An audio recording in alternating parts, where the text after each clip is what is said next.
I'm in Doncaster, about to go into Doorway to Dorkness. I have been there before, did a full shop tour, met the legendary Goldtooth, as he's a local to these parts. I'll put a thumbnail out and a little link in the description if you want to check out that video. But this purpose of this journey to this store today is purely to trade a couple of bits in so I can see. I've already looked on the website, they've got a couple of Game Gear games which I want to add to my new growing Game Gear collection. So I've got here a Sega Mega Drive arcade power stick which trades in for 15, I think, at CEX for vouchers. And then I've got the NES Advantage stick which trades in for 20.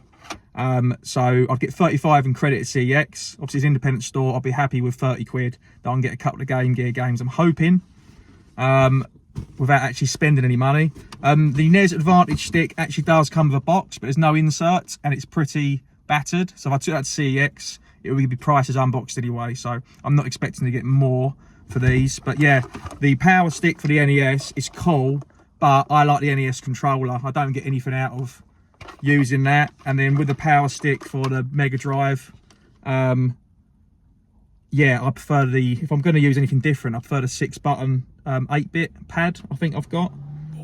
So yeah, I don't really use these. A bit of a novelty really. The NES Advantage stick looks cool on the shelf, but I've got too much stuff on the shelf. So we're going to cut now. We're going to head into Doorway to Dorkness, see what we can find, and then we go back to the games room and look at what we picked up. See you in a bit.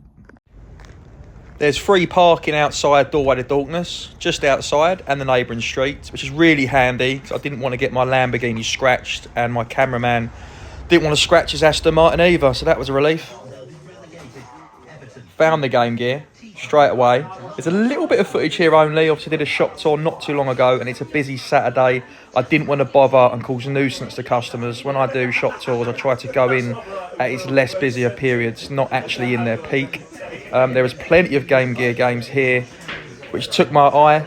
Some of them are a bit more common than others, that I've got credit readily available at CEX. I'm sort of looking for those ones you don't see every day, to be honest with you. Let us know if there's any that stand out to you guys. I'm trying to avoid the boxes, just storage purposes really. In this glass cabinet there was Beavis and Butthead, caught me eye straight away, but I have actually got that previously from a store, a very small independent store which I think was Nottingham Way, which Daily Retro took me and Retro Ed to one time. But there's plenty here I didn't notice. I didn't notice Aliens, but I did pick that up on a episode not too long after this, which you'll be glad to see. The TV tuner box art was absolutely brilliant. Wish I got that, to be honest. What a shop Doorway to Dorkness is. It's the second time I've been there.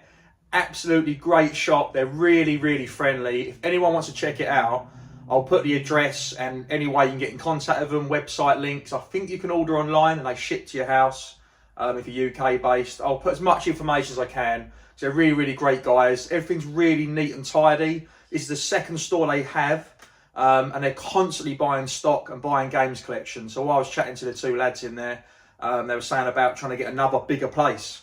So yeah, they're doing really, really well. It's sort of, it's not like massively in the centre of Doncaster, so you can literally come off like an A road or an M road and you literally just swing straight in. It's not like, for example, this is another episode which you'll see in a few weeks' time. I was up in the city today. I had to drive all the way through the city to get to this shop. I nearly gave away where it was. And it was just a bit of ag, to be honest with you. But this store, Doorway to Dorkness, is literally in such a prime location. Really is. Not for foot traffic, but yeah, it's in like a little residential area just next to a main road. So you literally come straight off. So easy, geographically, to get there, logistically. But yeah, what a shop. There was so much there. Like I said in the footage earlier, I didn't want to be filming everything and upsetting people. But I'm sure I'll be back there at some point. But of course, you can check out the previous video or check out Goldtooth Gaming because he's done plenty of videos there. That's his local hangout.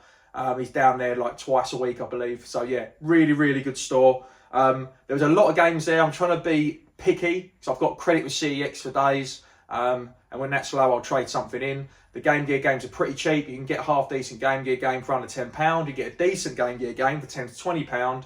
And you can get a rare, you know, I say rare, I mean a highly collectible game for, you know, £20 to £40. They're not massively hurting the pocket, especially if you stick with unboxed. Obviously, there's a couple of real high-end games. There's a few rare sort of Sonic titles bespoke to that. I think there's to the Game Gear system. I think it might be, it's a Tales game, and I think that goes for silly money. And obviously once they're out of stock, it's a collector's market and they dictate the price. But anyway, enough waffling, because this series is going to be short and sweet. I'm going to keep this series to literally like 10-minute episodes, so you can just bash through them and do what you need to do. But don't do that to these videos, you filthy animals. Right, the 3 games I went for. I started one I haven't tried yet. So I went for Home Alone. I absolutely love Home Alone. Not just the films like everyone else does, but the games on the Sega Mega Drive I do, the 16-bit. I had the 8-bit version at NES, completely different game, side-scrolling platform game. Couldn't get along with it. I don't think I got past the first level. Wasn't interested. I sold it to a friend. I think I might have sold it to Alex at Who Star Gaming. I sold it to someone. But yeah, I wasn't a fan of that, but I loved the 16-bit version on the Sega Mega Drive. My friend Jake said you need to do it on your Nostalgic Nightmare series because he loved it. And I played it thinking it was going to be rubbish and I was going to be ripping into the game, and I had a really good time with it. It was a good laugh. I know a few lads have done high score challenges on this game. I remember doing high score challenge response video to John Bundy. It's a really, really good game. Not saying this one is, but the Mega Drive version is. So I've got no idea if this is one of those ports. I would assume it could be a direct port from the Mega Drive, but it could be its own standalone game. So I'll have to see. I've not tried that yet. And yeah, that was quite affordable. Obviously, I traded in the Power Stick and the NES Advantage Stick, and they were really good. They matched basically CEX, so it was a really good deal. So I was absolutely over the moon. To be honest with you, it was more than I was expecting to get. I was expecting to get slightly under CEX. But yeah, they matched the price, so I was absolutely over the moon with that. And yeah, they're so lovely in there. I could talk to them for days. You just want to hang out in there. Even their regular customers, everyone's so nice. Couldn't recommend that shop enough. The next game, Mighty Morphin Power Rangers. This game's probably more like a tenner, whereas this one's more like, you know, a £5 or £6. This one's more a tenner or just over. Love the Power Rangers back in the day. This is original. It's all fully licensed. It's got all the different characters on there. Zack, Billy, Trini, Jason, Kimberly, all those original 5, is that 5? That you can be from the early on series before Tommy came along. And you can, yeah, I basically played a quick 5 minutes of it. I'll put up some footage if I'm being helpful when I go to edit this. If not, then it is what it is. It's a really good beat 'em up, very fun, really good game, good music on it as well. And the last game I went for, this is a bit more of a pricier one, and it's just because it's out of stock on CEX, so you're always going to expect that. It's a Batman title, if I can get the case open. There is a Batman title which is quite cheap, like a, you know, under £10 game. So I'm not sure why this one is a bit more collectible and desirable. But it's Batman Forever. If you can see in there, Batman Forever. The real game begins. I did play it, got stuck straight away. Not even on the first level, on the first screen. So it's a side-scrolling beat 'em up, rather than like a versus beat 'em up, or they come into your screen, a bit like Streets of Rage. And yeah, I could not believe it. I literally got stuck. Was enjoying it, couldn't work out if I could go up or down, or what I needed to do. What did make me laugh, I was saying to the missus, obviously there's only 2 buttons, so it's really funny with some of these Game Gear games, the limitations and seeing how you got over them, because you can get Mortal Kombat on the Game Gear. It's got to be the worst port. You know, like, everyone talks about Street Fighter, what's the point playing it on the Mega Drive, which I did back in the day, Championship Edition. But obviously it's better on the SNES, because Mega Drive you've got 3 buttons, on the SNES you've got 4 plus the 2 top buttons, like, that's the best place to play it. Well, Mortal Kombat, like, is 2 buttons, so on the, yeah, I don't know how you get away with that on the Game Gear. And yeah, I'll digress, but on this Batman game, when you go press start to pause, it obviously needed that extra button, because when you go to press start, it just does a block. So it hasn't even got a pause menu, it's just a block. So it did make me laugh. They're quite inventive. They was like, no, we need a 3rd button.